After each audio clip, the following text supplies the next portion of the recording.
This episode is brought to you by the Ghoulish Gallery, Movies for Days, Dewey Pod Monster, The Aardvark and Magic Moshi Do Red Dwarf, Video Tasties, Voices from the Mausoleum, You Gonna Eat That Crust, and Pop Culture Reflections, all members of the You Run Podcast Network, all available at yourunpodcast.com. Mark, what's the difference between a cult and a religion? Is there a difference? Kinda. In a cult, the guy at the top knows that it's actually a nasty scam to get all of your money. In religion, that guy died a long time ago. The backlash. Oh, the religious people coming for me now, bashing their Bibles. And, before I forget, I'll kill you if this is a joke. You want to die tonight? The You Run Podcast. The You Run Podcast. The You Run Podcast. The You Run Podcast. Why isn't it possible? I can't say nothing. Or Candyman will get me. You choose the movies. I had a hard-on this morning when I woke up, Tina. Had your name written all over it. You score them. Nice fucking model! You review them. For that you get the head, the tail, the whole damn thing. Why not, you stupid bastard? My name is very fucking confused. What's your name? Captain Howdy. Don't want to go fooling around other folks' property. In my goddamn soul. Just a glass of beer. Because after all, this is not our show. This is your show. Hello, Happy New Year. I hope you all had a wonderful Christmas and you're set for another year of us making your Mondays slightly better. My name is Scott. My name is Mark. And this is Horror Movie Review, part of the You Run Podcast Network, which officially launches today. Yay! Be sure to head over to yourunpodcast.com where you can check out all the other great podcasts and YouTube channels that have joined the network. As we go through week on, week out, you'll start to hear more about the members of the network and what they do. But go to yourunpodcast.com now and go and have a look who's there and go and subscribe, do all those wonderful things for those great shows as well. This show is Horror Movie Review that lets you pick the movies, score the movies, share your thoughts about the movies, and you can't do any of that today. No. It's a new year today. A new year. We're not stripping the power completely, but those of you who listened throughout all of last year know that from time to time we will do a special episode and we take the reins back to normally bring you a movie that you wouldn't otherwise know about or you wouldn't have seen. So we've done it before with Thanatomorphos, where we had the director Eric come on and join us. We done Winnie the Pooh, Blood and Honey, where we were joined by Natasha, who was in the movie. We done The Welder with Vincent DePaul and David Liz. We done before that 1BR with Naomi Grossman and Alec. I'm being really name droppy. I'm going to stop. No, go with it, man. It gives us credibility here. Is that what that is? Is credibility? I think so. That was very name dropping. I apologise if anyone thought that was name dropping. Anyway, today is one of those special episodes where we're going to get all name droppy again. We're going through a movie that has dipped under the radar for most people. We're also going to do an interview with the director. Before I forget, don't forget to review this show. 5 stars, please. Apple, Spotify, wherever you can review us, do that. There's other places you can do it, but do that. I can't emphasize enough how important that is for reviewing this show. It really helps us grow. And it's a new year, and I've set myself some very big goals for the show that involve a lot of you reviewing us, please. So if you could do that, that would be fabulous. Yeah, and you can give us a 4-star review if you want, or even a 3-star review if you want. Just be genuine with it. I mean, a review's a review, and it always adds to our growth. I mean, obviously, we would prefer the 5-star reviews if that's how you feel, but you know. Yeah, exactly. We've had 1-star reviews before, and we've read them on the show. They're very entertaining. I'd rather you didn't leave one, but if you do, you will get the notoriety. Everyone will know who you are. This is going to be single people are like that. That makes it feel like a cult in our own right. We are. Welcome to the You Run Podcast cult. This is a great episode. It's going to be a little bit weird without having all of your involvement, but it's going to be great. We've also got a really good game that I'm really excited for. This week, we take you into a world of madness, cosmic horror, and a movie filmed right here in the UK, which is rare on this show. An apocalyptic cult, dark visuals, and an unsettling feeling throughout. Sounds like an episode of True Crime. Directed by David A. Roberts. Today we are looking at 2023's Older Gods. Chris, thank you for following the breadcrumbs.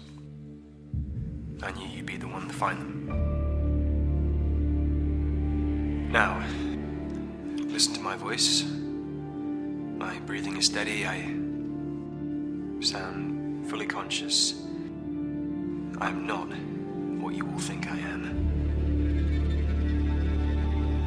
If you look through our findings, you'll see that we'd found sites, out-of-the-way places to perform their depravities. We looked wherever there were reports of overindulgent murders, anything ritualistic. And we found lots of them. We realized we'd walked into their trap. They were tracking us. Are you burdened with religion, Mr. Duffy? Do you know why he doesn't answer our prayers? He's scared, terrified of waking something far older than him. He knows that by helping us, it would notice him. You see, your God is a coward. It answers me when I call. It listens. It tells me when it wakes, I will be rewarded for my devotion. And when it makes this world drown,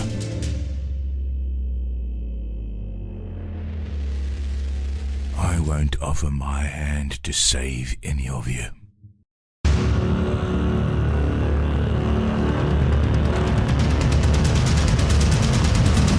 No listener scores today, but we have got IMDb and Letterboxd. IMDb rocking at a 5 out of 10, and Letterboxd coming at a 2.7 out of 5.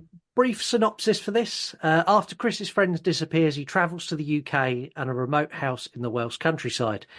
His investigation takes place, and it takes him some weird places that he would never imagine. He questions whether he's summoning an ancient deity, or if isolation has just sent him mad. Pretty much cover it? Yeah, pretty much. Yeah. Don't want to give too much away. It's an intriguing story that's best left to the imagination as it goes on, I think. Yeah.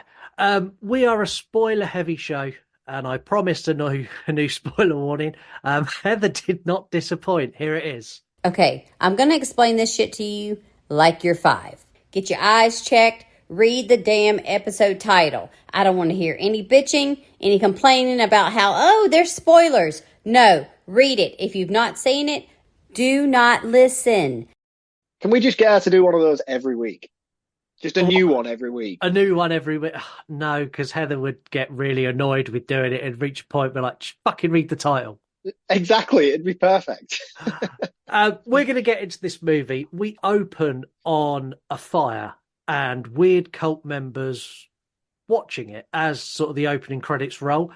They've got a man they're carving into as he's tied up. It's really unsettling, the opening of this.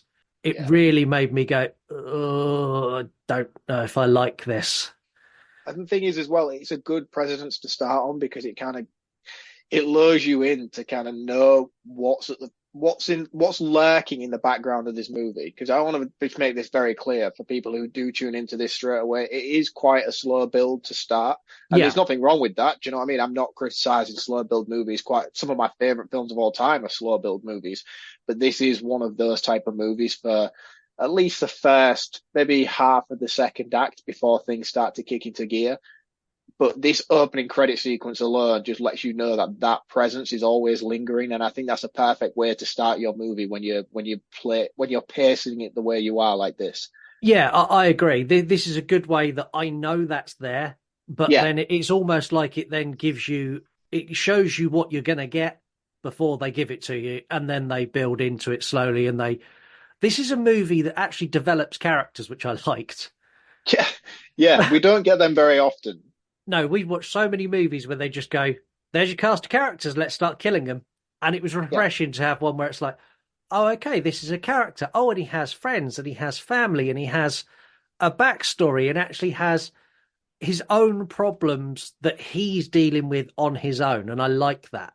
Yeah, and I think it's vital to the investment of the story. You know, like a lot of the times you just get a massive exposition dump of who these people are and some throwaway comment from somebody else who's in the room with them that basically gives a full exposition of who these characters are. Like, I don't know, let's say, for instance, oh, you're such a jock guy or something stupid like that. Just that was probably the worst description I could have given. Yeah, or you get someone like, oh, yeah, John over there. Yeah, he's got some mental issues. He cuts up people at the weekends. It's that kind of. Yeah, and he cheats on his wife and is into threesomes. But this doesn't. It slowly introduces you to the character. You get numerous phone calls from people throughout. And it doesn't just give you one phone call where you're like, right, that's it. We know who that character is now. It's slowly built up and drip fed to you throughout before you get a full handling of who these people are and their involvement in the story, which I really appreciated. It wasn't just laid out to you in a simplistic term, which was really clever. No, this is a movie you actually need to pay attention to, and you need to listen to what's said, and you need to watch what's going on as well, because there's a lot of things that are very subtle in this movie. And like some of the scenes where you see like all of the files and stuff that he's got out, the detail and the level of effort that went into those. But we'll get to it. We start off. We meet someone called Chris, and he's gone to an Airbnb in the middle of nowhere, and he's there because his friend has gone missing. One thing that bothered me, and it bothered me a lot, he's got a suitcase with wheels on it and he carried it into the house. It really irritated me. I do this. I have the same suitcase when I go on holiday, one of those ones with the like pop out handle and you drag it along. I lift it. I turn it on its side and I pick the side handle up. Why? It's got wheels for a reason. I have no idea. I don't know whether it's just a macho thing or not, but I carry it. I carry it every time. You're such a tough guy. I know. I should wear a vest all the time. He goes in, he gets settled, and he looks around, and he enters one of the outbuildings, and we get what I assumed was a flashback of a man suffocating in a bag. This made me so uneasy. I hate suffocation scenes like this. It's horrible as well. And the actor that put his head in that bag, bravo, because you would not get me doing it for any amount of money. There's like two things in horror movies that really get me. It's asphyxiation like this with a bag, or it's drowning. Yeah. And those are the two that no matter. I would take stabbing multiple times. I say this as a man who's never been stabbed. I would take stabbing numerous times over suffocation. Like the slow panic. Because that's just a constant panic of knowing that you need to get air and you can't get it. It's not nice. He goes outside and he throws up after this, and instantly I'm questioning, like, what's going on? I don't understand what's going on. He goes inside and he's got a parcel. When he opens this is where things really start to come into its own, and the story starts to really start. So he opens this parcel and there's loads of different files in there, and there's a flash drive that he puts into his PC, and it's his friend Billy. So this is the guy who's gone missing, and Billy says that he needs his help. So they've been investigating a cult and the way that people are integrated into this cult and the way that people behave within this cult. And he needs Chris to verify his findings because everything they've said about him is not true. Yeah, I really, really like this scene, and I don't want to take anything away from the actor who plays Chris in this, because Chris is someone who does great. I can't for the life of me remember any actor's name in this. I just know them as a character name. But Chris, I thought, was fantastic. But this monologue scene that we get from Billy during his video log had me so engrossed in every single word that he was saying. He's such a great actor, and he was so captivating throughout this whole segment. I was like, wow, I need more of you in this movie. You are incredible. He's really, really. In fact, the casting in this is great across the board. Yeah, Everyone really felt good. authentic, and I believed all of their performances. There was never a bit where it was a bit, oh, that's a bit wonky. And this is written well as well. We spoke a couple of weeks ago about really clunky dialogue. This movie is packed with dialogue, but none of it feels heavy-handed or out of place. It feels natural. Yeah, and I mean, it's fair to say that this is an independent project, and 9 times out of 10, when you get projects like this, you expect poor casting and terrible writing, and that just was never at the forefront of this movie. I was so engrossed with everything that was going on. I thought everybody delivered exceptional performances, and it was truly engaging from start to finish. The writing's really, really solid. Yeah, it really is. And as you say, when you look at a low budget movie, and this is a low budget movie, the things that you naturally expect is bad casting, bad writing, glimmers of good directing, and bad CGI. And this has none of those. It has good directing, good casting, good writing, and good CGI, which is like, wow, all for next to nothing. It's brilliant. Yeah, really, really impressive. Billy explains the overall concept of his research. So him and his team were investigating primordial fear. So this is basically the fear of realizing that you are insignificant in the universe. It's like the fact that you are such a tiny little speck. It doesn't matter if you go to work. It doesn't matter even if you have kids, because they will be a tiny little speck in the universe. And how this drives some people to the point where they can't cope and they kill themselves, and other people to the point where they kind of embrace it a little bit and they go a little bit wild, going, well, if it doesn't matter, I can kill people. If it doesn't matter, I can burn things down. Yeah. And the thing is as well, they go to develop it into this sense of, and obviously with the title would expect it's elder gods. And the guy at the forefront of this is a character called the Origin.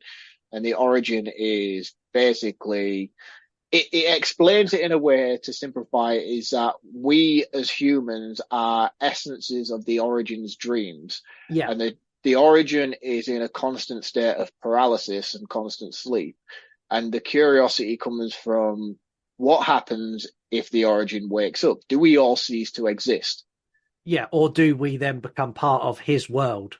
Yeah, or are we then incorporated into the Origin's reality?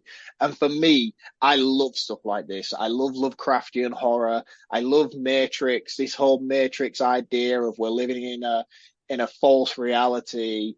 And I just think it's fantastic. And the fact that they incorporate a sense of North mythology and Lovecraftian horror into this Matrix concept, I was just so engrossed by it. I was like, wow, this is fucking incredible. Like, I need to know more about the lore of this world and what it's representing.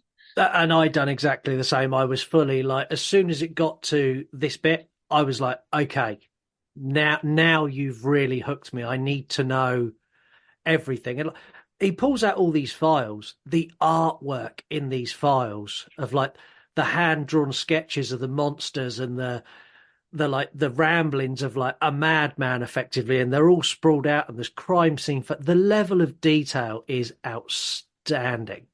Yeah, and this as well gives great exposition as to the scope and size of this Origin character that they're trying to explain. I mean, this guy looks like he's about 50 foot tall, and we're all just these tiny little minions at his feet walking around. It's really, really cool, and even us conversating about it right now would not do the level of explanation that this film does justice, because they really take such a deep dive in this small segment of the movie to really push the ideas behind what they're trying to explain. And it's really, really good. Like, so good. I couldn't honestly begin to tell you how good it is. I wish we'd got more of it. Yeah. We get a dream sequence. So Chris falls asleep and we hear the voice of a god, and it's a very deep, rumbly voice. We get a shot of space and planets, which looks great for the budget this had. In fact, I forget for the budget this had. It looks great, full stop. Phenomenal. Like, we're talking modern day Marvel movie level quality. Yeah, it's really, really good. And then we see a man stood in front of a floating monolith. It is very Hellraiser dream sequence. Is that what you'd call that, a monolith? Yeah, that's a monolith. That big stone tablet floated in the sky. That's a monolith. A what is the meaning? What does monolith mean? Like, what's the description of a monolith? Big, other than big rock in the sky. Big floating rock. That's monolith. Chris wakes up from this dream sequence, and there's a man stood at his window, and his car alarm's going off. I would be leaving at this point, but like you, Chris grabs his torch and goes to investigate. As soon as he done it, I went, it's Mark. No, fuck that, man. That dude at the window was not just a man at the window. He had a hood. He was like the Grim Reaper. Yeah, but you still would go and find him. Yeah. I mean, it's fun for me. I obviously want to know why. In fact, you and Chris are very alike, because he goes out and shouts into the darkness angrily, like, I know you're here, and then turns his car alarm off and goes back in.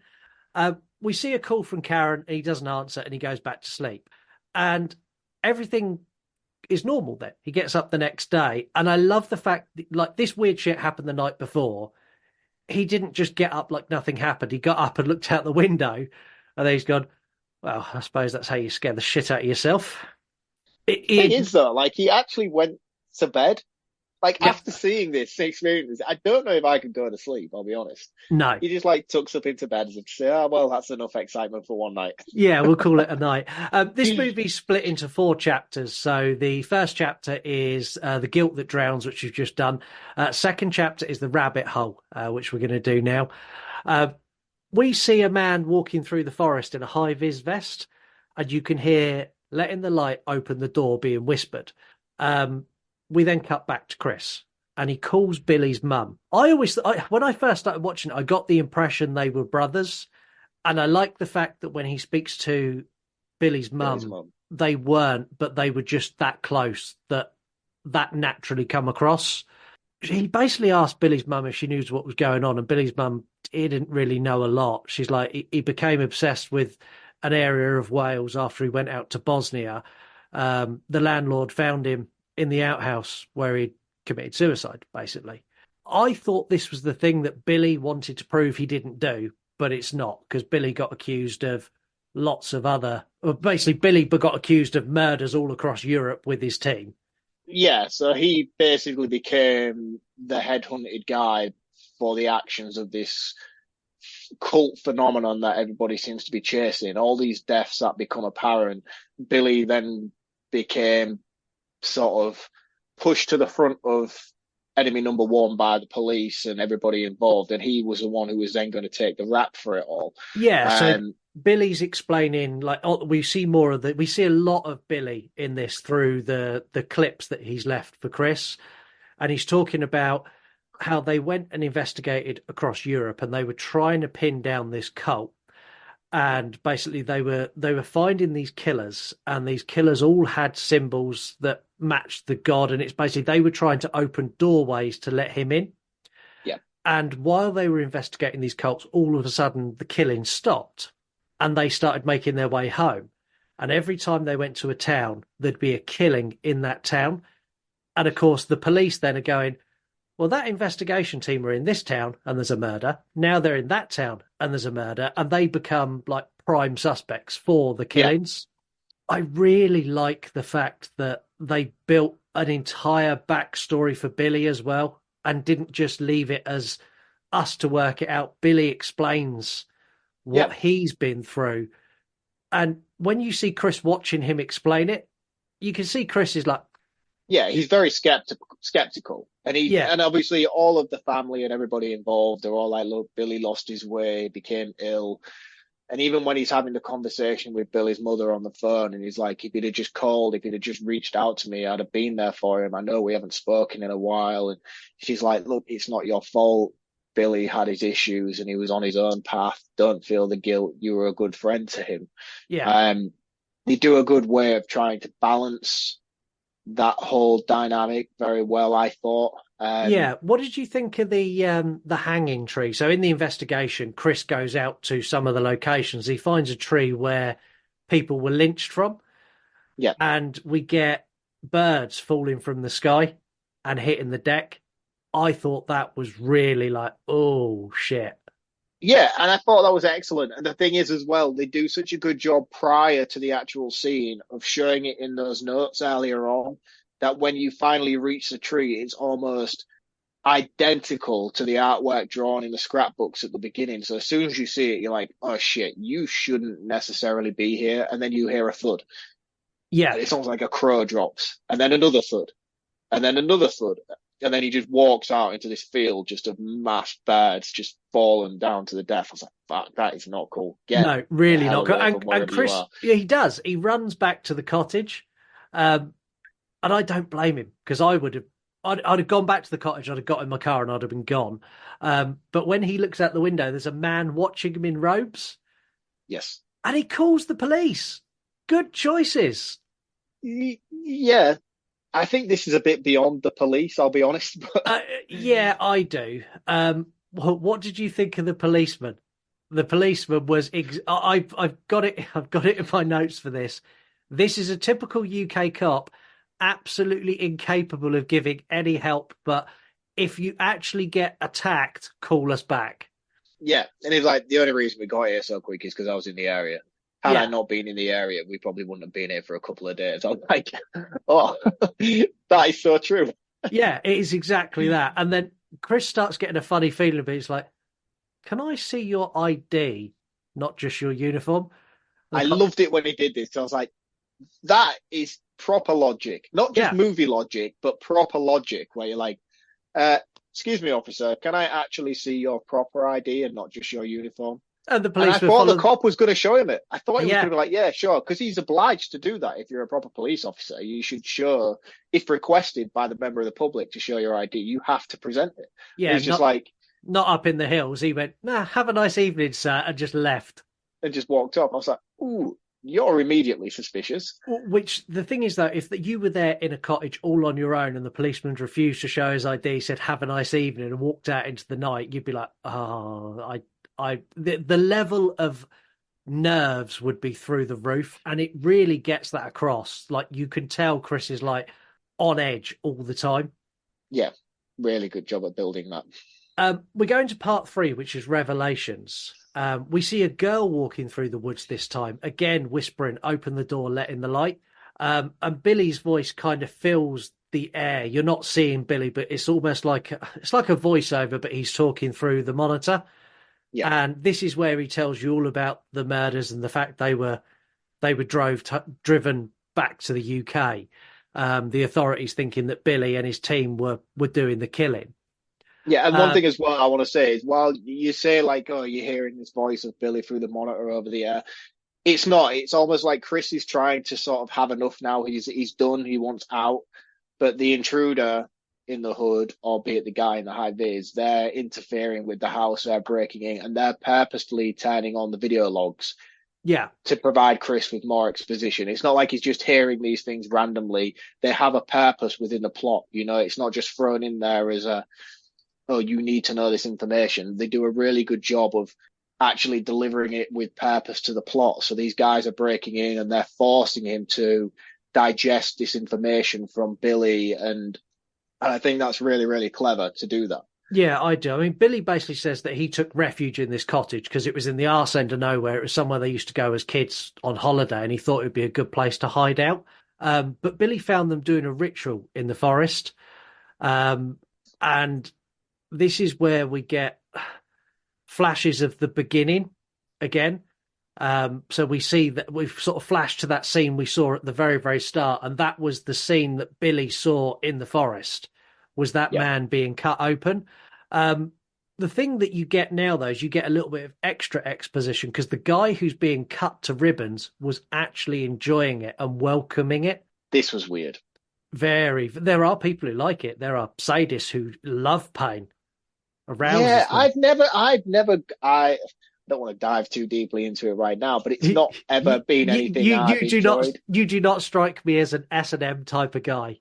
No, and don't get me wrong, there's been times where you've enjoyed a little bit of paddling. No, but where things have gone to that level, not necessarily that level, but you know, things get a bit playful and a bit nippy and stuff and a bit scratchy, and I'm like, nah, this isn't for me.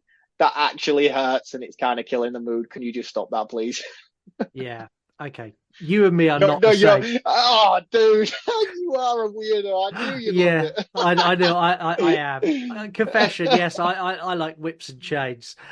Anyway, so they were spotted. So it was Billy and his assistant Paula, and they were chased.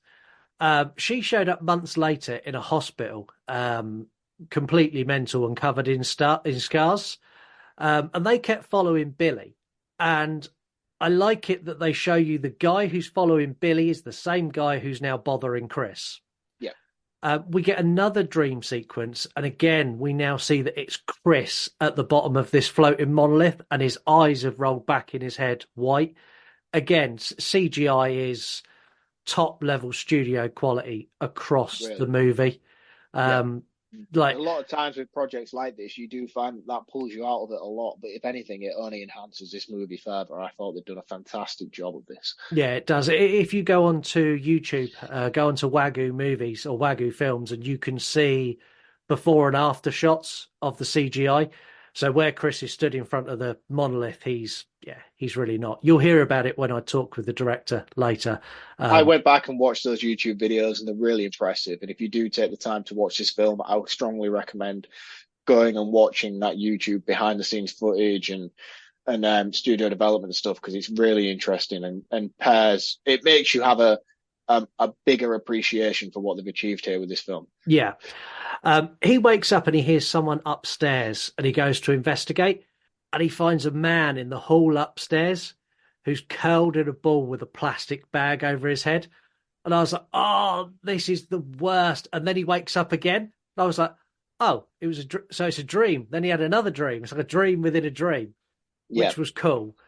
Karen's calling again. The answers at this time. This is when we find out Karen is his fiance. Do you think they purposefully called her Karen in this movie? Because she is annoying. She is quite annoying. I kind of understand why she's not happy, though. He's left the States, flown to the UK, not really told anyone. And she's pregnant and about to give birth to his child at any minute. Yeah, so I kind of understand why she's annoying. He's basically like, look, I'm going to come home now. I've done what I need to do. I'm going to get the next flight. And he wheels his suitcase now, which pleased me. He worked out how the wheels worked. And of all the places to wheel it, he wheels it across gravel. I was like, dude, this is a one time for you to pick it up. Yeah. When he goes to open the gate, the Watcher is there again. I would have run this guy over. But he can't run the guy over. No, because my instant reaction was get in your car and mow him down. And then the Watcher throws Chris's car keys on the floor. I was like, shit. When he runs back inside, the TV comes on and it's Billy interviewing Paula, and she stabs herself in the throat. And then we see was fucking weird, man. Oh, it's so honestly creepy. And that Paula then starts communicating directly with Chris through the screen. I was like, holy shit, what is this otherworldly thing that's going on right now? This is so weird. Because the thing is, as well, what they do is they don't just focus on her talking, although she is at the forefront of the screen talking through the camera, everything that's going on behind her is all the people within the institute still picking her up off the floor. It's not like everything has just stopped behind her and then we're just focusing on her. No. She stabs herself in the neck and it's as if it's now her spirit has left her body and it's her spirit at the front, and they're still all behind her trying to deal with her body and trying to resuscitate her. Yeah. So cool. And it's just so subtle as well. And I was like, that is fucking awesome. It's really creepy, though. I genuinely did. This movie gave me that really There's not many films that I would recommend watching with the lights on. If you want the full experience of this, certainly watch it in the dark, but it is troublesome when you get to scenes like this. It is very troublesome. Chris arms himself and follows the Watchers into the forest. Just walk home. His curved Jason Voorhees machete is cool, though. Just walk home. This dude lives in America and he's in Wales. Well, just walk out of Wales. I don't. Do you know how big Wales is? Yes, I do. Just do anything. He loses the Watcher that he's trying to find, and he finds a girl who approaches him, whispering again, "Open the door, light the way."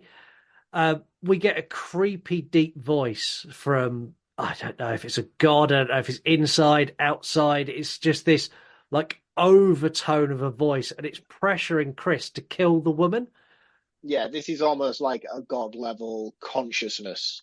Yeah. And you have to feel like if you were stood in the room with Chris, only Chris would be able to hear this and not you. Do we know who plays the voice of this character? Because I had this sneaking suspicion it was Jorah Mormont from Game of Thrones. And I don't think it necessarily was, given the scale of the movie. But it is a double of his voice if it's not. Yeah, and it's a really deep, booming, like, you will kill. It's that kind of... It's great. It's Jorah Mormont doing the Candyman impression. It was that good. I was like, whoa, this guy's awesome. He screams and runs into High Vis Dude before running back into the cottage. When he gets back in, like, he literally gets in the cottage and there's a knock at the door, and this voice continues to try and convince him to kill. And it's like an internal battle of almost like a battle with his conscience, but he's having this conversation through the door. The voice explains, like, if you kill, you get blessings and you please the origin and you get all these great things. If you don't, your family will die.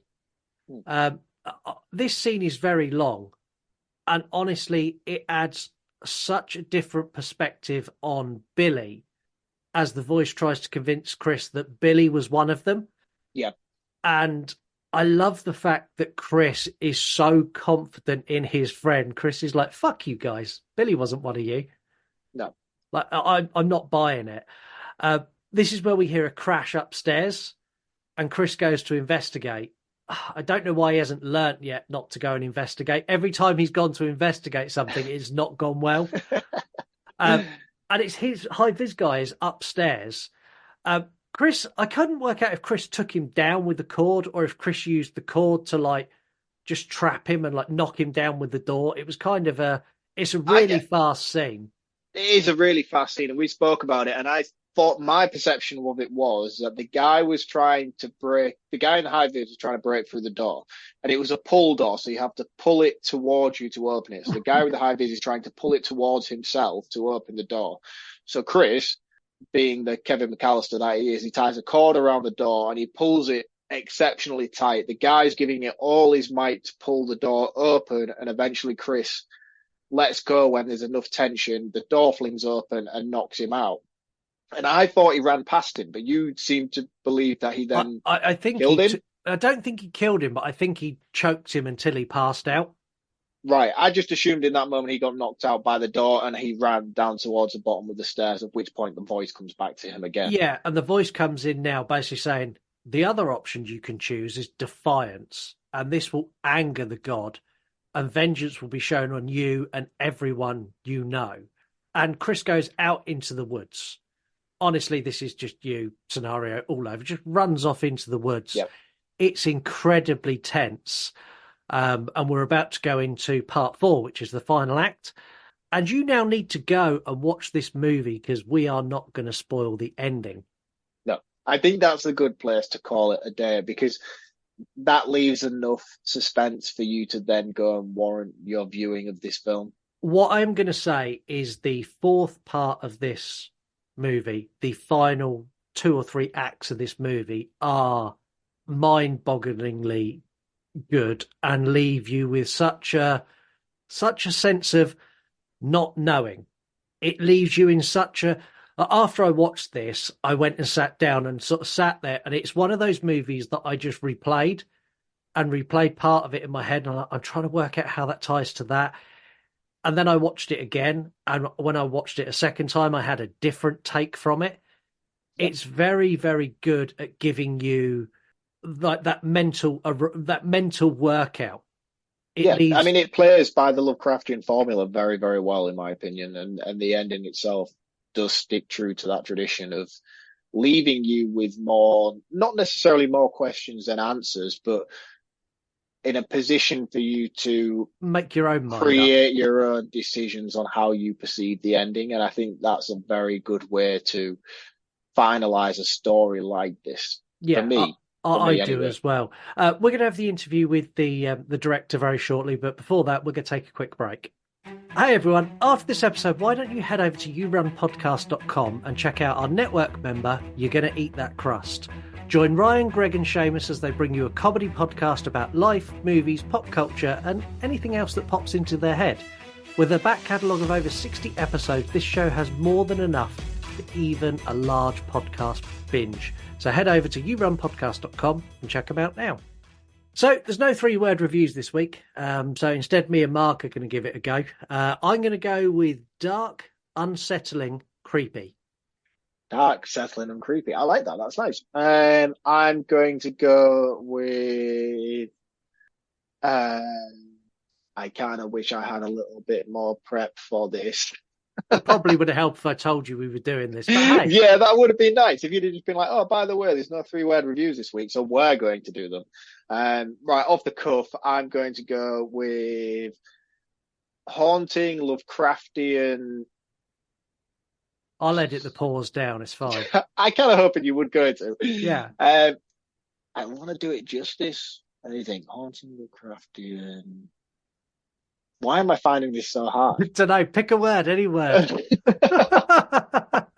Give me a sec. Don't look at me.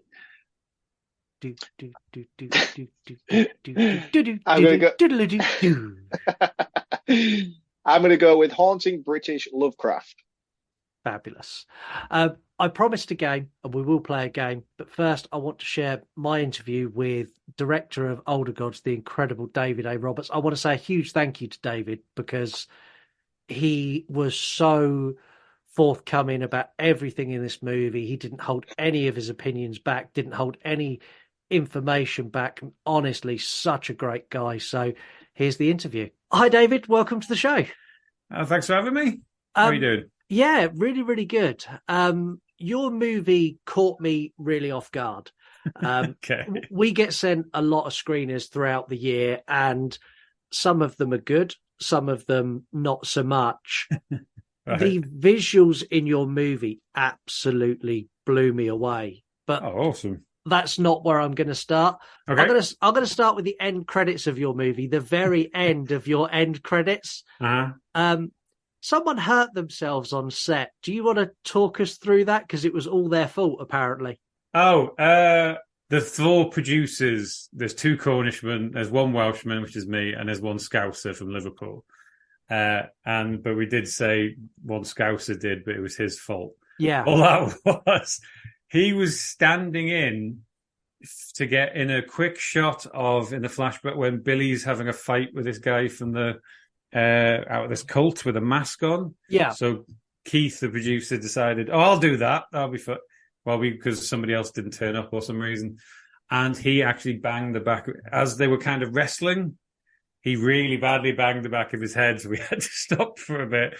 And then we all stayed in the cottage because it was locked down. So we had to stay in a bubble anyway. So that creepy cottage that we filmed in, we actually slept in that. And I just remember him at the end of the night looking at me a bit spaced going, I'm going to go to bed. And we're like, Keith, really? I think you have a head injury. I'm fine. And then I didn't see him again. And just, that was him, a non-actor trying to act too much and then hurt himself. Yeah. It was like we were literally, the worst people on sets to hurt themselves can be producers sometimes because they're so busy making sure everything else is to the letter and HR and health and safety. And then as soon as I'll do something, that'll be fun, they instantly hurt themselves. So it was just that. It was one of those. Yeah. He was the Scouser that got hurt. It caught me completely off guard when I'm watching the credits and I've gone, hey, that doesn't fit the tone of this movie. What happened there? Yeah. We kind of thought, well, you've got to the end anyway. It was more for kind of, yeah, it played in 1 million film festivals, so it was more kind of little in jokes to ourselves as like a surprise to like Keith didn't know we put it in there until we were sat at an international film festival. That's amazing. Yeah, no, that's brilliant. The subject matter of the movie is so open to interpretation, and it plays with so many different things. It plays with belief systems and slipping into madness. And me personally, I was raised Catholic, and now I'm not so much. I kind of have my own different beliefs now, but I love things that really play with that how people interpret belief systems and what that leads them to do. What led you down the path to go into that aspect of things? Because it's such a difficult, as soon as you touch religion, it's such a difficult thing to start playing with. And yeah, and I think there was a couple of people who thought it was a faith-based film because it all meant something in terms of, this is a big word about Christianity or something. I was like, that? No. What it was more about is two things. Do you know, what's the term where, I remember when I was small, it was that kind of thing where I wasn't religious, but I would be too scared to say there's not a God just in case there was. Yeah. do you know that kind of strange thing of, I'm not religious at all, but I've always been, I don't know what the term is where you're kind of, you're not, but you won't say that there's not just for the case. danger that there is. And then when I pop my clogs, I'll be kind of like, oh no. So I think I was just hedging my bets on that when I was little. But what it's more about is needing something to believe in. And so I think desperate people are desperate for something to believe in. So it's why a lot of people get fooled into things like cults by, often as people with certain, usually with mental health issues, where they find somebody very confident and tells them that they're special and important, then of course you're going to listen to that guy. But there's the flip side where it's religion, because obviously changes a lot of people's lives. But I'm looking more in we call it the primordial fear. I think other people call it the cosmic fear, which is more kind of the looking into the cosmos and realizing that you're a tiny speck that doesn't mean nothing.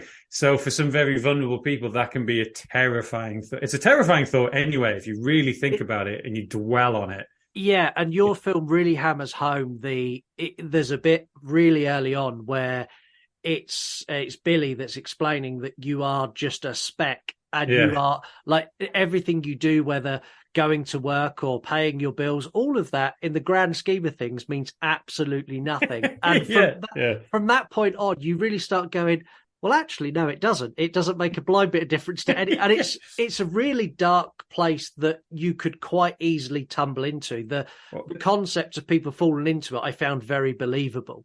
Yeah, and it's kind of it's the same thing. So if you have certain vulnerable people that just dwell on it and obsess with that point, where it gets to the point where they are like, what's the point? I can't remember how we say it in the film. It's kind of like, what's the point of procreation? Because that'll mean nothing. What's the point of going to work? Because it just, so they get, and then eventually somebody's come to them, like we call them the Watcher or this cult leader, to tell them that they might be special and they'll mean something if they actually follow this way. But the whole point is supposed to be, the more you look into it, you're like, is it real? Is it not? Are we falling into madness, or is this entity a thing? It's more... and that's one of the things I really love is the fact that there's so many different takes that you could take from this. You could take it that Chris is just falling down the same well of madness that Billy did. Yeah, exactly. Or you could take it of, actually, there is a cult and there is a cosmic being and they are going to be opening doors and this is going somewhere else. And I like the fact that at no point you give a definitive answer. No, that's it. And I won't either, because I quite like when you start seeing people's theories and you kind of like, which one is it? Madness? Is somebody going mad? Was Billy mad, or was it actually he was right? Not Rory's the actor, is Chris? Is this all a dream? Is it all one of those where people started doing little theory? But what I like to say is if the theory's good, it's not. I'm going to say it's wrong. If it's good, where if you justify that theory in a way which is kind of makes sense, and if you watch it again, you're kind of like, no, he's right on all points, then I'm not going to argue it. So it's down to other people to argue which there is a definitive answer, but I'm not. Not giving it away. It's more fun to work it out yourselves. I agree, completely agree with you. The artwork and the stuff contained in Billy's folder is exceptional. Some of the actual art pieces are amazing. Who done those? Was that a set team, or was it was a couple of people really? It was like 3 people really, because Anybody who's not seen the film, there's most of anything which was a photograph was done by Keith Lupton, the Scouse who hit his head, our production designer. He put together, there's lots of CSI type photos, like a crime scene photos. Yeah. There's photos of weapons in police bags and body parts buried in that was all Keith. So Keith had to go out and discover all these. And if you look closely, I'm one of the guys in a hazmat suit. It's literally like a second, but I'm in a hazmat suit, like if it's taking a photo of something. So anything kind of photographic or manipulated by Photoshop and things like that was Keith. Anything that was hand done, which like those beautiful sketches, and there's even pages where, because obviously things like, like the beginning of Seven, like the diary at the beginning and things like that with in the opening credits, there's loads of scribbles of madmen as if Billy's researched this and either he's written down what they say, or it's notes that he's discovered in the cell of a somebody gone down the rabbit hole, so to speak. That was all done by Andrew Sexton, our art director. He's a really talented. He actually did the sketch of the tree, which is on the cover. It was just kind of like the cover of Older Gods. That's all done by Andy. He's a really talented artist. And he juggled a lot of jobs, to be fair to him. He did all that in the pre-production stuff. He did a lot of those sketches and scribbles but he also does things like, because he's such a good artist, we found that he did lots of, if there's any prosthetics, like the scar on Chris's back and things like that. Andy did those too. So, it was one of those films where, because people keep saying, was it a budget thing that you kept because if you go through the credits, there's like 15 names that just keep coming up again and again. But it was because it was it was between two lockdowns in COVID. So we had to keep it to a minimum. Yeah. We had to keep it we actually had to find a location where we could stay. So it's because we couldn't go to hotels weren't open yet, So no, because you really were in the middle of nowhere as well. Yeah. It was no phone signal, there wasn't drinking water in the taps. They had this own water system, so the water was kind of brown. And we filmed in the hottest week of the year. I don't know if you remember, there was like a scorching couple of weeks on the COVID year when nobody could sleep. We filmed in that week, which was hard work. And it was just a 15 minutes drive at least. Wow! So it's not too far to the nearest town, but it was one of those where if something happened, we were in trouble. We realised relatively quickly, which makes a cool location, which is good in a way because you kind of focus and you kind of it's us. And at the beginning, you focus. You can't check your phone or your emails. You just focus on the thing. It turns into a bit of a boys' camp by the end of the shoot because it's all got a bit weird. Nobody's left in ages. It's gone a bit Lord of the Flies, but otherwise, it was a funny location just in the middle of nowhere. And it's a great location as well because it really adds to it. Because when you watch, you really get the sense of isolation, and you were very clever in the fact of some of your shots. You make a point, especially the opening drone shot. Yeah, that was it. There's no ropes. That was kind of number one on the shot list. It was kind of, we need to open up showing. I just wanted this cottage to seem tiny. There's a bit of a in terms of saying if there's something wrong with the cottage or something, could we manipulate it afterwards? But the only visual effects in that shot is we got rid of a car. There was a car on the road, which all the vans were. It was like the gear vans that we couldn't hide in the trees. But otherwise, that's what it's like. And I wanted to go back as far as possible. The only reason we couldn't go back further was the drone actually got to a road. So like literally at the beginning of that shot, he's just crossing a road. Right. Okay. Oh, that doesn't look so. But if you're actually looking, that's like a couple of miles away from the. It's the only road for miles, so it's kind of like we had to just cut doing it. And it really gives you the sense of how isolated it is, and that's really impactful because that's a scary concept on its own, being isolated in the middle of nowhere. So it was which just makes it good because it for like the actors and things like that, it makes it a lot. Obviously they're not in a creepy life or death situation, but if you can't talk to your family for a couple of days and you can't, and it does start playing tricks with you. So it definitely makes it easier while you're there, you know, in terms of adding to the atmosphere, which is strange because it's actually quite a nice cottage. It's kind of like a nice, if the sun, because we got there, the sun was blaring. So we were a bit upset because we wanted, it's just because of the timings, the only time we could film, we wanted it to be grim and grey. And, you know, typical British weather, maybe raining a lot until the week we got there, which is fucking beautiful. Glorious. But we argue that it kind of makes it a bit weird in a way where kind of like I watched, have you seen Midsummer? Yes. So just the fact that that's really sunny all the way through kind of makes it stranger in a way, rather than it being dark and grim. Yeah, it gives it that. Cool. The thing is, every horror movie is dark and grim, and when you get a movie that's not dark and grim, as someone who watches a lot of horror, you instantly go, "Oh, yeah." And there's an element to he turns up at a creepy mansion, and then there's lightning and dark. You kind of like, oh, I wonder if that's a creepy place or something bad's going. I mean, when you're watching a horror, you know something bad's going to happen. So yeah, there's not a lot of jump scares. There's not a lot of jump scares in All the Gods. So the whole point was. The whole word we used was unsettling. So we tried to make sure that even with the soundtrack, so I was talking to Gerald Buckfield, the musician who did the soundtrack, who did a great job. It's all on Spotify. If anyone wants to listen to it, it's one of my favourite parts of it, actually, is the soundtrack. But I wanted like sub bass, you know, like yeah. It's the noise that kind of turns your stomach slightly, and you get that. Oh, yeah.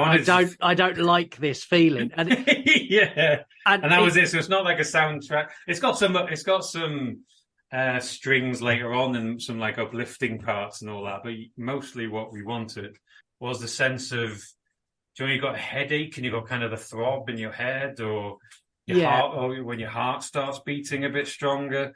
It's all kind of.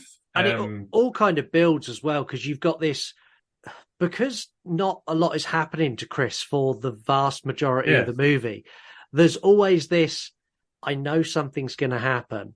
And the amount of times that you think it's going to be now and it's not, and you do it so well. So like the first time he goes up the stairs and he sees the guy with the plastic bag on his head. Yeah.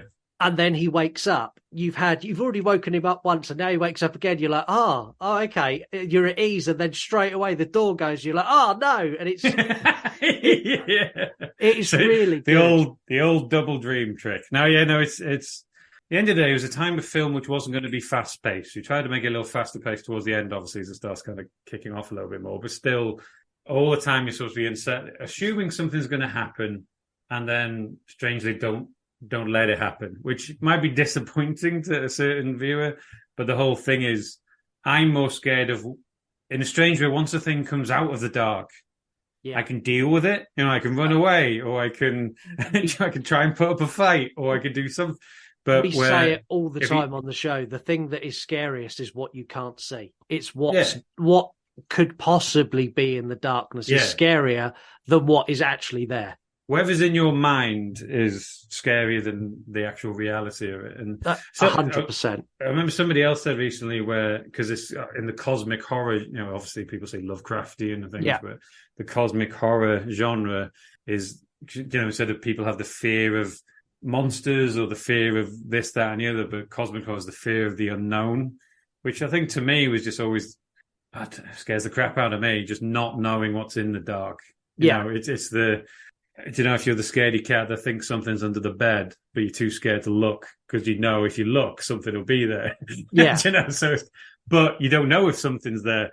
So it's that it was trying to give that sense in a strange way. Obviously, we got budgetary limits and things like that. Where you say that, but visual effects wise, it's really good. And I watched your video where you show how some of the before and after. Oh yeah. That's what I was amazed at, especially the dream sequences, visual effects, seeing that was shot effectively in a car park, and then what it comes out with. I was just outside different. Our office, yeah. So it was outside production of poor old Rory, the actor's kind of half naked, looking at the sky, and then we plop him into this foggy, creepy horizon where either there's a floating monolith or there's this entity in the fog. But that's my favorite one, isn't it? Because in a strange way, the visual effects that we're proud of is the ones that you don't notice. Oh, I didn't know that was a visual effects shot. There was a lot that I was like, wow, like the mobile phone. There's crack on the mobile phone. So that's probably my favorite because that is my phone. Oh, really? Yeah, because we brought a spare one, and that's because there's a scene where Chris throws a phone because he's talking to somebody who's driving him crazy, so he just throws it away, and it smashed. But strangely, it didn't smash that the camera recognizes that it smashed that much. You couldn't really tell. Yeah. So we wanted to do one more where I just used my own phone, which was fine, and then Scott Bishop, the visual effects supervisor, just put a crash on it, and it's just being clever with it. It's kind of he put CGI reeds of grass in front of it, which you can't tell because because the trick to good visual effects is you're putting things in front of it so that may be out of focus, and that adds realism to the thing behind it, which is not real. So there's little touches to it, like it's the having an out of focus piece of grass because the brain thinks it would be really hard to do the visual effect behind loads of few blades of grass, but it's different if you make those things not real themselves. Yeah. So there's a lot of effect shots in there. The birds was another one. Birds is a good one. So they're kind of flying out the sky, falling dead out the sky. So the footage kind of looks ridiculous when you see it without the actual falling, because we're always just running away from nothing. God bless him. But when he actually puts the fallen birds in, it works. It's not just the visual effects. It's like the sound, I think, helps that work as well. Because if you watch, like in that video, it's like it's just music playing, so it looks okay. But in the film, it works more because you hear the thud of birds in a strange way, rather than seeing it's the sound of these birds hitting the ground, which is kind of either creepy or that's just the bit which makes it seem more realistic. A lot of your visual effects are very, very subtle. That's it. So we try. And it's like the thing is, though, you've got really subtle visual effects, and then you go into dream sequences where you go, "Let's do everything. Let's do everything we possibly can. Let's do the planet, and let's zoom out, and let's have the giant monolith." And even where you've got entire shots of CGI, it still looks like you had a ginormous budget for visual effects. Well, what we try to do, like Scott who did most of the visual effects himself, and Adam, our visual effects artist, did bits of the planet and things like that. But Scott has a really good way of taking, rather than just creating, he'll take real elements. So he'll take shots of, or a photo of a valley with some mountains, and they'll use that. Yeah. Take photos of fog and get the texture of what fog looks like. Rather than just bad visual effects or CGI, whatever. It's usually when people's just done it and not using real elements. So if you put a real mountain in there, then you move in the background, you manipulate the shape of it a bit. The texture's still right, and the brain inputs it easier, rather than some big CGI fest film where your brain's just going, "This is CGI. Let's just walk through it." Which I often think takes you out of it a little bit. Yeah, I think it does as well. What were your inspirations for this? Was it, are you a horror guy, or are you someone who's into all movies? Was this always the goal to get to a horror movie like this? So it was a few reasons, really. It's kind of an idea that I've been ticking around in the head for a while. But when we kind of got kicked into action, there's three different reasons. The first one was we actually had the budget for a much larger film, which is more of a sci-fi horror called Patriarch, which should be our next film, which opened the film towards the end of 2024. Okay. If you go on Wagyu Films' socials, you'll see some pre-production things and all that. But we were all good to go on that, and then boom, COVID hit. We're like, oh, come on. So like all through our year, it never happened in my lifetime. And as soon as you're going to do, but that was big budget. That was a lot more money, and that pulled out. But we're not pulled out. Like private investors obviously have businesses, and they were worried about their businesses during COVID. So they all started backing up and say, right, we're going to be a 2-year delay on this now. I'm like, 2 years? What? So we had to basically go, right, we're not waiting anymore. We're doing it now. We've got to I'm not waiting for other people's permission to make our first film, basically. Yeah. So we just, what can we do? So we looked at the materials that we had. So we had a little bit of budget, so we can get actors and locations and any gear we needed, etc. But then we had a writing task of, right, okay, let's just produce a film which, handful of locations, handful of characters, so which keeps the budget down, that we can film in a couple of weeks rather than months, because we had those because I don't know if you remember, we had a lockdown and then it opened up. So we thought, great, we can spend a couple of weeks on this. And then they pretty much told us that any minute now is going to be another one. So we couldn't do more in a couple of weeks. So that allowed us to, the original idea of the script was essentially Billy's story of what he got up to, but that was a lot bigger budget in terms of he was traveling around the world investigating this. Oh, we might look at one day, you never know. But that was the word the script is. So it's more, okay, I've got the basis of this idea. So what would happen if he went afterwards? And then that's when his friend came back into the mix. And so that's the kind of the story we've always had and the budgetary reasons, shall we say. And then, but that was just how we could write it quick and get it done. And it's a really good piece of advice to filmmakers, which is basically stop coming up with creative ideas and looking for somebody else to pay for it. Yeah. Come up with an idea with the materials you've got. So if you've got your house, 3 actors who will help you out. If you've got a car, come up with a story that includes 3 people in a house and a car. Yeah. You know what I mean? Rather than going, I've got this opus, my vision, I need to do this big thing. To be honest, people will laugh you out the room anyway, budget or not, because you're a debut filmmaker most of the time. So there's a big, huge part of that. Let's just get it done, so to speak. Yeah. It was the one idea that we kind of had on the back burner, which could be developed into something we could do. Second one, I had been reading a bit of Lovecraft. I'm not a huge fan of Lovecraft in terms of his prose and things like that, and I don't think he was the best person in the world. But it was kind of, but I really like his concepts, and as usually his concepts is generally some otherworldly. There's some, again, fear of an unknown. There's some unknown out there, and it's usually the delve into madness. So that obviously that kind of picked nudged you in the right direction when we need to get it done. And the last one was a bit. I actually had somebody pass away during COVID. That not of COVID, but just was sick anyway, and he passed away. But the only thing was, because hospitals and things, it was locked. I couldn't get to see them. And then we got a phone call one day going, I think today might be their last day. Do you want to organize a video call with them? And we were like, oh, God, okay.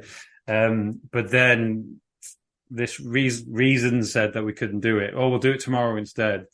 And then he passed away through the night. So we never got to have a chance to have that video call. So it's not like a huge part of it gone in there, but I suppose they happened while I was writing it.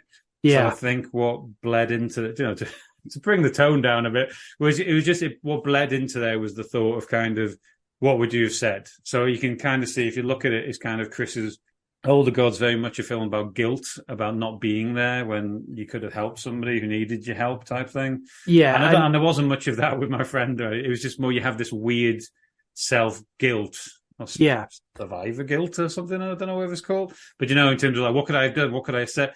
Did he pass away without me saying how much he meant, or some nonsense? Do you know what I mean? Yeah. And that definitely bled into it. It wasn't like an idea for the story, but if some people say that there might be a bit of over sentimentality in it a little bit here and there, it's because that would have bled in because of that, to be honest. So those kind of 3 reasons. Yeah, and I think when things like that happen, whatever you're doing in your life, whether it's making a movie or writing a book or producing a podcast or whatever it is, that stuff naturally bleeds into musician. If you're a musician or if you're a painter, it's going to. So, and even if it was kind of, what's strange about it as well is that was only really pointed out to me by the other guys. Do you know? Oh, really? So it wasn't like I'm going to put my feelings into this thing. No, it was more the guys saw the parallel. Like the other producers of Wagyu. It was more, oh God, which is kind of, I think, makes it better rather than me trying to force it in there or trying to use it. It was more subconsciously has kind of got in there, which is kind of why it's not the same story. It's just obviously the story of somebody who maybe was guilty that they weren't there when something bad happened, and what would you have said, even if and there's is this past the spoiler bit, should we say? Yeah, this is past the spoiler. Right. So it's obviously later on where he kind of sees Billy again in this kind of, is it a dream? Is it the afterlife? Or is it limbo? Whatever. But the whole point of that scene was supposed to be, you don't need to tell me there's a lot of that probably bled into that scene. So it's just more like, you didn't need, I'll be fine. Why are you guilty about it? Just get on with your life. There's a little bit of that, I'd say, definitely in it, Yeah. And it's really apparent. Now you've said it, I can see it. And I didn't know before, so I didn't see that in there, but now you've said it, I can see it. Yeah, it's kind of a little bit of that. But yeah, the movie itself is, I don't know the best way to describe it. I'm sure when we've recorded our full review, which everyone will have heard by now, we'll have put it into words. But it's a movie that just makes you feel uncomfortable. And then when it gets to the end and it ramps up, it went somewhere I really didn't expect. I got sort of towards the very tail end, I got real Hellraiser vibes from this, where the guy unwraps his face and I'm like, oh, I like this. This is great. Is there horror movies that you do really like that you think have influenced you as a filmmaker? Is there some out there that are? Oh, definitely. Yeah, and they're not all obvious versions, because always, that thing where a lot of people say inspirations for the obvious ones, and you see that a lot of these wouldn't be. Like The Thing is probably, I tend to lean more down sci-fi horror-y type thing rather than, I do enjoy Halloween and all that, like everybody, but my favorite ones are kind of The Thing, Aliens. Yeah. I even like Predator. I always loved Predator since I was a kid. But it's more The Thing is the biggest kind of inspiration. I know there's big monsters in The Thing, but what I always found, again, going back to what you don't see, the most interesting parts to me of The Thing, even when I was small, I always remember that when you saw the monster, it was just, yay, it was, for me, I don't know if I'm weird, but it was like, oh, isn't that cool? Look at his head's coming off. How cool is that? But the bit before or after, in the blood test? Yeah. Do you know when it's kind of, who's the monster? That's more scary than seeing the monster to me. Yeah. And I assumed that must have definitely been influenced by that. Yeah, and again, Alien is another prime one that you only get to see just a little bit. Just enough. Enough that you go, I don't like that, and I know I'm going to see a bit more later. But again, like Alien, they don't show you all of it. Well, actually, I'm always on the fence of which I prefer out of Alien and Aliens. I know one's a horror. I always say one's a haunted house horror, and one's like an action horror, a sci-fi. Aliens, James Cameron did a piece of genius, which was the motion trackers. The tick when they're just like all panicking and all kind of, what, that can't make sense, they're in the building, and like boop, boop, boop, and just get, that is brilliant. It's just this really simple thing, but the tension building, you don't see it. It's like, these things, you probably have seen Aliens, so it's not a surprise that you're going to see aliens in something called fucking Aliens. But that motion tracker was creepier to me than the jump scare because the jump scare is the roller coaster part, isn't it? Yeah. Oh God. And then you're quickly over that. But once you're over that jump scare, there's no more. I know sometimes they do the double jump scare, which is like keeping you on your toes a little bit. But once you've done the jump scare, you've got the adrenaline dump. Yeah. Of kind of, now if another jump comes, you're still giggling about that last jump. But if you keep it, my weirdness is keep that unsettling tension. And don't do a jump scare. Yeah. Just keep them feeling uncomfortable. Yeah. That to me is creepier in a weird way. I know there's a couple of cheap jump scares in Older Gods just because it's fun. But not a lot of them. We tried not. There was a couple of ones where in the original edit, we did do some horrific, like cut to like the girl in the distance and there's like a blah, blah, blah. They always put that sound effect, that little music thing. I'm just not. Sometimes you look back and go, "Oh, you should have just put that cheesy sound effect in. It would have made more of a jump." But I'm just not a fan of it. No, it's something we criticise a lot on the show. Is it? Jump scares are great if they're done really well. Like if you build to a jump scare and then you don't give it, and then you don't give it again, and then, like, for example, like where Chris slits the guy's throat. Yeah. That I genuinely didn't see coming. When he spins round, I was like, shit, there's a guy there. Oh my God. And then it does the eyes white go to, so you get the jump scare where you go, Jesus. And then it's followed by, oh no, I don't like, and you go from jump scare straight back into that weird, creepy tension because it's happened now. Yeah. And then Chris takes a step back and you hit us with another one where the hands drag him into darkness. That one's got a bit of a noise on it. I'll give you that one because that apparently that's the bit that gives me. I always get different part, but apparently the pulled into the dark is one of the biggest jumps that people have. And I think it's because something so big happened just before, so you get that big thing, and you're like, shit. And he's backing off into darkness. You know something bad's going to happen. You don't back off into dark. But I think why it works is we spent 10 minutes beforehand of him just in the dark, hearing voices, looking around, spinning. Are those voices in the dark real? Is it in his head? Or is there a bunch of people in the dark mocking him? Again, so it's kind of... that's always there. I don't listen to a lot of criticism, to be honest, because it's a bit of a mom. Well, if you've got American listeners, like a Marmite. But it's more kind of like, I think it's kind of a you really like it, or you. I don't think there's people who watch All the Gods kind of go, it's all right. But I like that. The amount of things I've seen which are, it's fine, and then just forgot about. Either way, like it or love it, I want you to talk about it afterwards. And I think that's the key for anything you do, whether it's make a movie or make a podcast or whatever you do. Like our show's not liked by everyone, and you can't make. I was doing a talk to some students literally yesterday in the Staffs University, which I used to go to, and.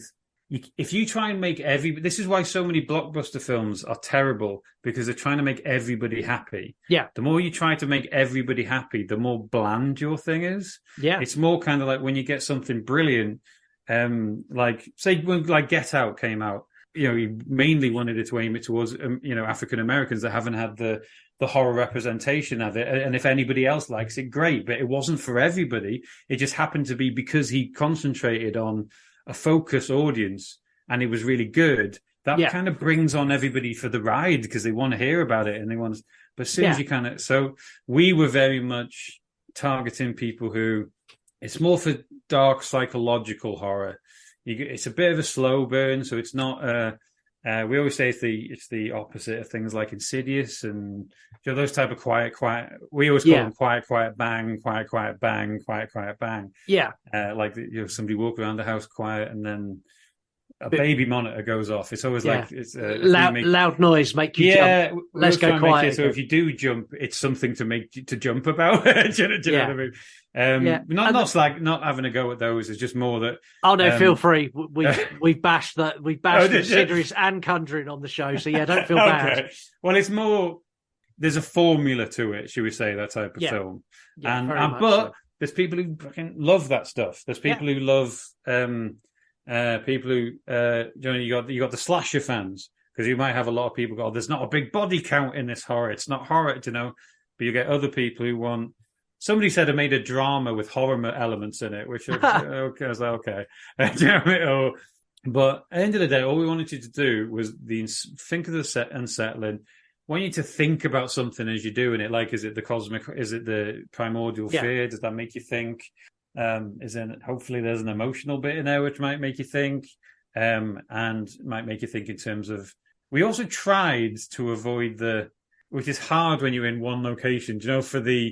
Why is he going up the stairs? Why doesn't he just run away?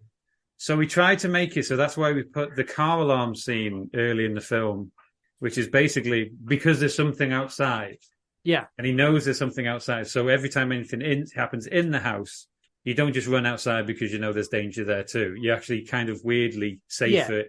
At least you're inside. Yeah, so it makes sense. So when he goes upstairs to hear, obviously one's a dream sequence. So when he goes upstairs to hear what the first noise is with the bag on the head, that kind of made sense to us.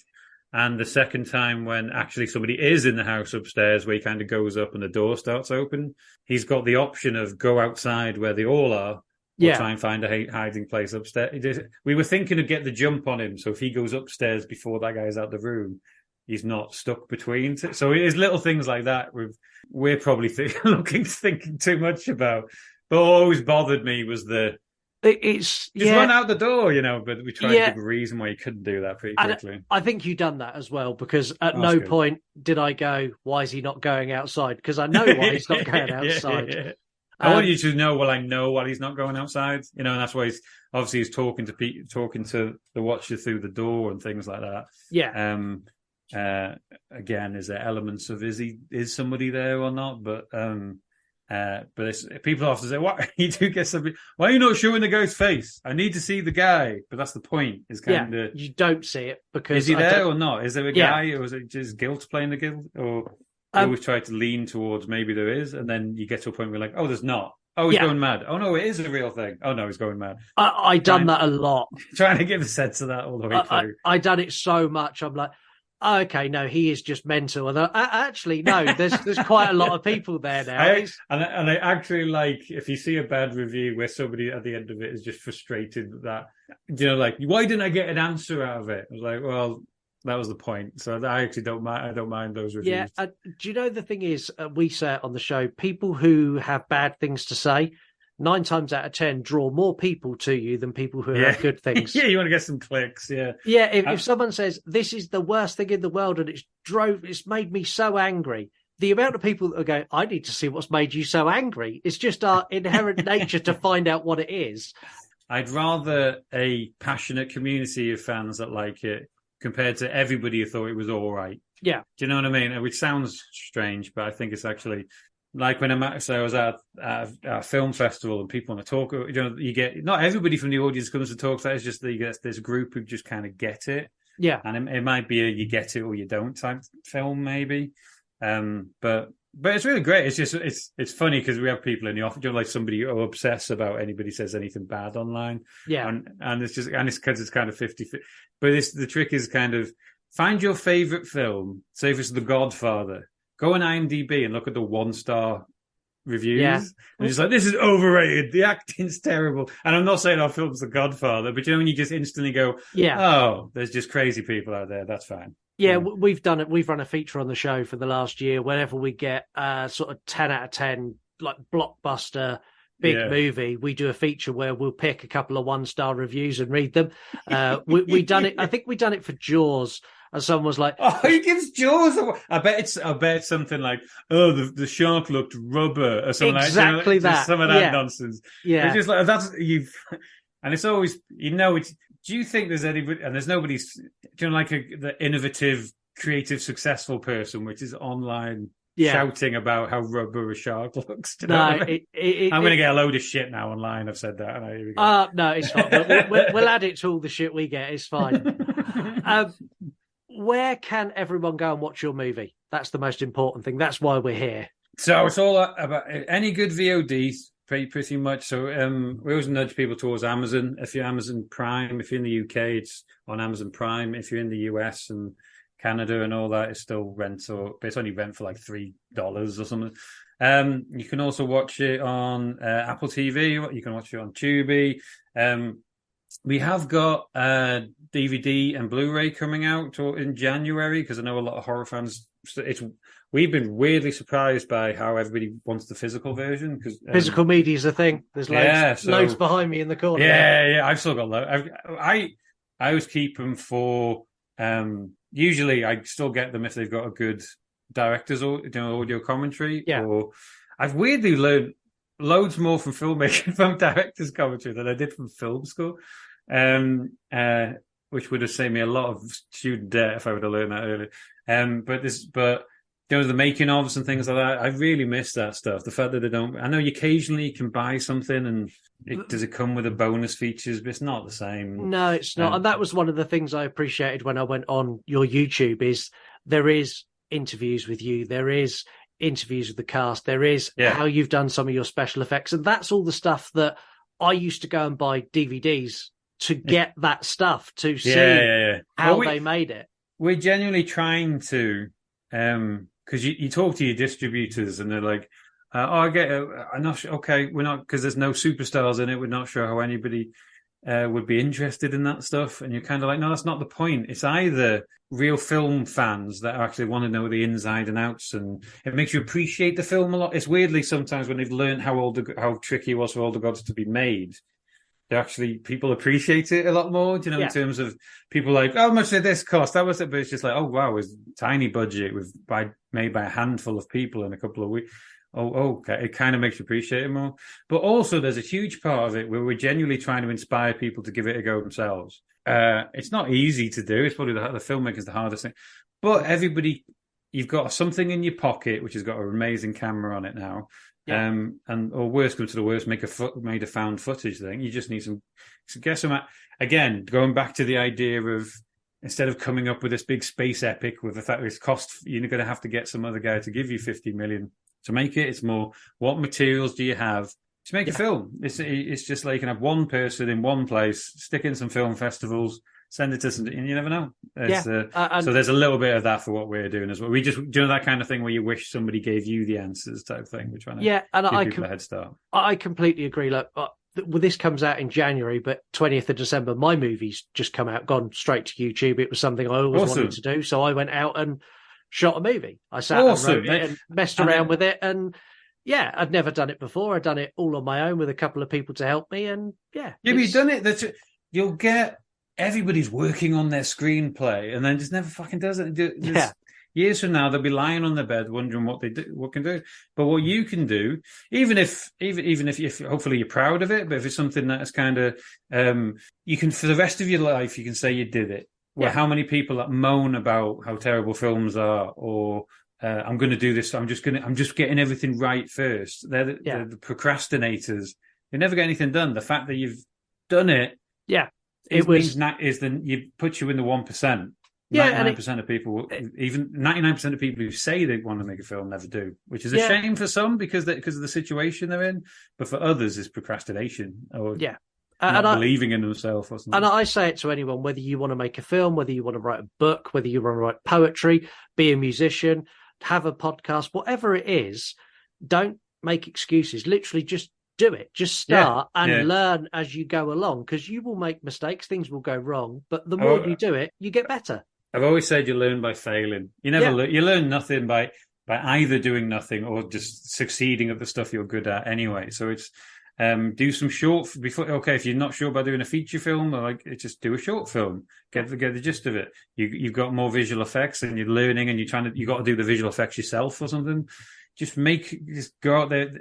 The weird thing is there's no excuse anymore, because there used to be an excuse where we're annoyed at ourselves for because we've done 1,000 before we did the film. We've got a production company anyway. We've done 1,000 commercials and things like that for people. So we actually built the company up slowly but surely until we had all the gear and the staff and the heads of department and all that.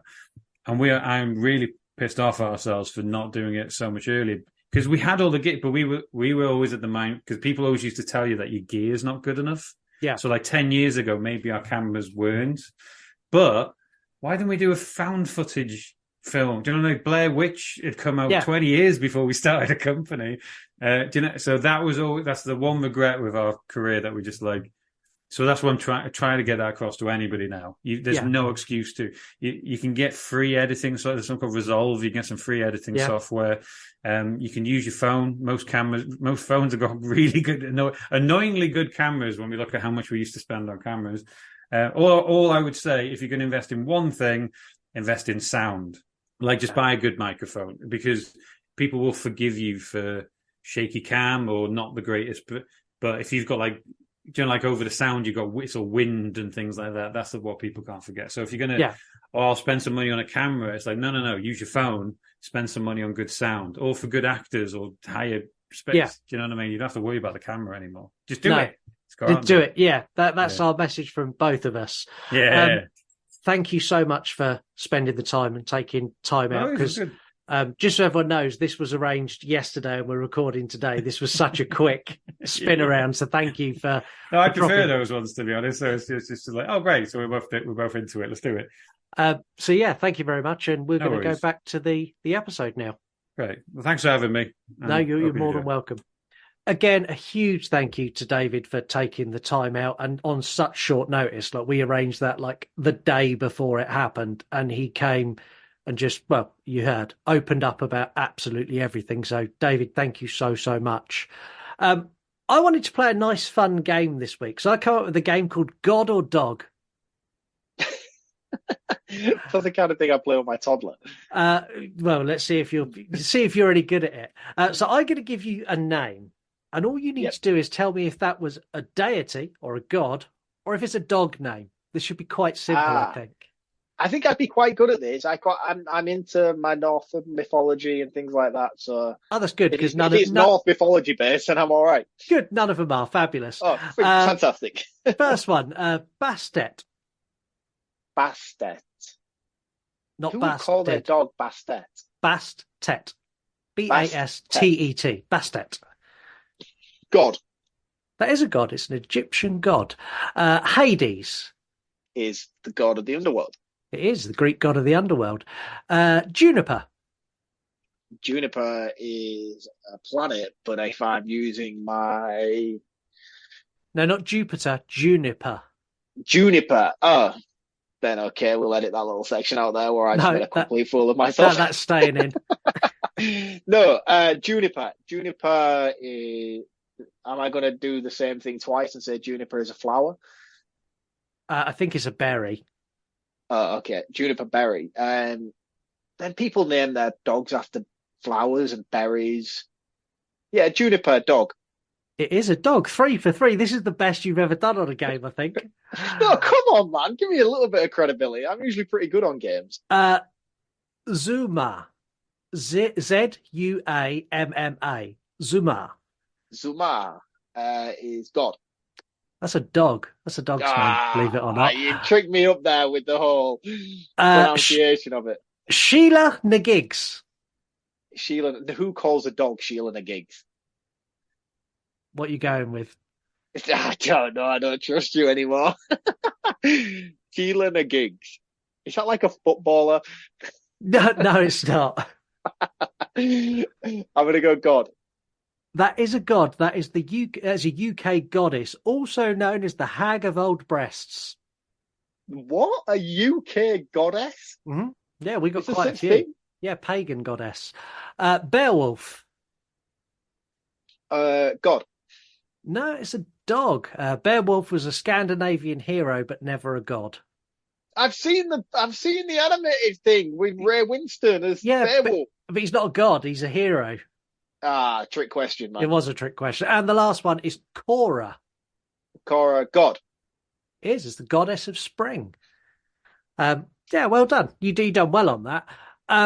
This movie is a super slow burn. And if that's not your thing, I'm going to say it now. This movie is probably not for you. However, if like me, this is your thing, this will be for you. I'm not a huge fan of like cosmic or Lovecraftian horror. It's not my bag at all. But this is enough removed from it and brought into the real world that I love the concept of that mixing with real world modern day environment. I was captivated from start to finish. I love movies that are deliberately ambiguous and let me make my own conclusions. Visually, this movie is fab. Like the way it's shot, the director shots, like the drone shot at the beginnings, awesome. Oh, I can't believe I didn't bring up the drone shots. You know I'm a sucker for drone shots as well. Yeah. The use of CGI in pretty much every scene, like just when Chris is sat around the house, the CGI use is so subtle that you can't even notice it. And then when you go into like dream sequences, my God, they just let loose and you get planets and solar systems and these massive grand scale monoliths and monsters. And it's so cool. I've got nothing but admiration for what they achieved with their CGI in this on the budget they had is outstanding.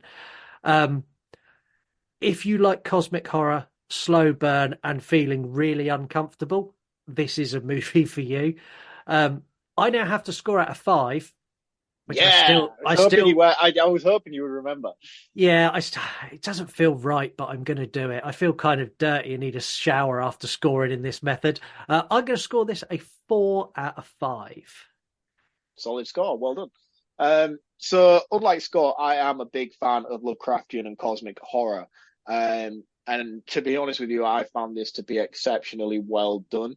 If you're a fan of films such as The Void or even The Last Shift or its remake Malum, or even one of the more recent ones on Shudder called Glory Hole, or Glorious, I think it's called actually. Glory Hole, something else. No, but it is actually based on a glory hole in a toilet cubicle. But anyway, if you've seen that movie, you know what I'm talking about. They handle Lovecraftian and isolation horror very, very well, and this sits perfectly within that pocket. It's a very isolated movie. It is a slow burner. But even though it's a slow burner, I think it's very well paced. I don't think there's any moments of drag or lull. I think the moments that are slow paced are done exceptionally well in terms of character development and lore building, which when you get to the penultimate act, it feels like a good enough payoff to sit through those kind of things early on.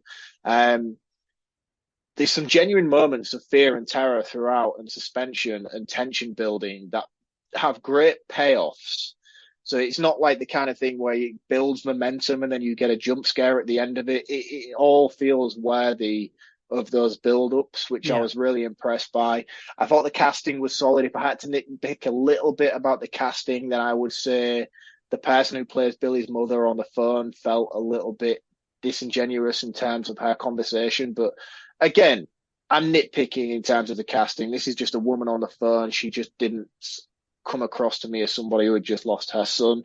But again, nitpicking is what we do. That's why we're here. We're supposed to be critical of movies. Scott's mentioned about the CGI. Again, I found it flawless. And you know, if you listen to this podcast, how much I hate CGI, but I found it to be exceptionally well done. Time, effort, and care was put into this to make this look the best it could possibly be. And I think they achieved that. I was really, really impressed. The direction and cinematography was a big highlight for me. I'm a big fan of drone footage, something we didn't discuss as we went through the walkthrough, but there is some exceptional shots of overhead drone work, and then it doesn't just pan up, it sort of comes through and down and follows through the forest and stuff. I thought all of that was exceptional. Overall, I thought it was a really well done movie, especially considering the pandemic constraints that it suffered and the small budget that it had to make this come together. The director's done a fantastic job of bringing this as a complete circle. I was really impressed overall with it, and I think everybody who listens to this show would really enjoy this movie. So if you do like the kind of things that me and Scott usually do, and you know the kind of stuff that we big up, this is a genuine big up, and I think you should all go out and give this some time and appreciation because it deserves it. So for me, I'm with you, Scott. I'll give this a 4 out of 5. Yeah, solid scores across the board. Thank you for everyone who listens. A huge thank you for David spending the time to talk to us or talk to me. Be sure to go and check this out, and also tell us what you think of it. Don't just tell us, tell David. Go and leave him a review on IMDb. Go and review it. Go and tell the director what you think, because that's really important as well. Yeah. Oh, Letterboxd. Letterboxd is going to be the one that takes over these days, I think. So stick to Letterboxd. Letterboxd, IMDb, Google reviews, whatever you want to review it, go and give it a review, because that the same way reviews for us on the show helps movies as well. We are back next week with a brand new episode. A debut of some new features, more games, and a return of your input to the show. And my God, did you come out in force next week? Honestly, like never before. Blew me away.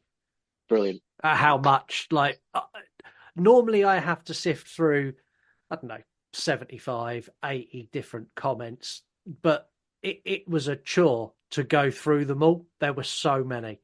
It's an epic movie, to be honest with you. But until then, I would never have any kind of pornographic activity with a fucking creature. I like the way you tried to do the accent a little bit. Brilliant. I did.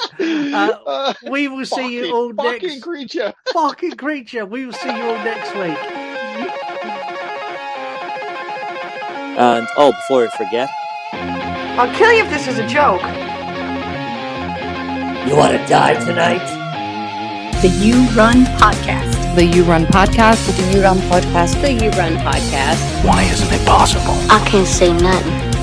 Or Candyman will get me. You choose the movies. I had a hard-on this morning when I woke up, Tina. Had your name written all over it. You score them. Nice fucking model! You review them. For that you get the head, the tail, the whole damn thing. Why not, you stupid bastard? My name is very fucking confused. What's your name? Captain Howdy? You don't want to go fooling around other folks' property. In my goddamn soul. Just a glass of beer. Because after all, this is not our show. This is your show.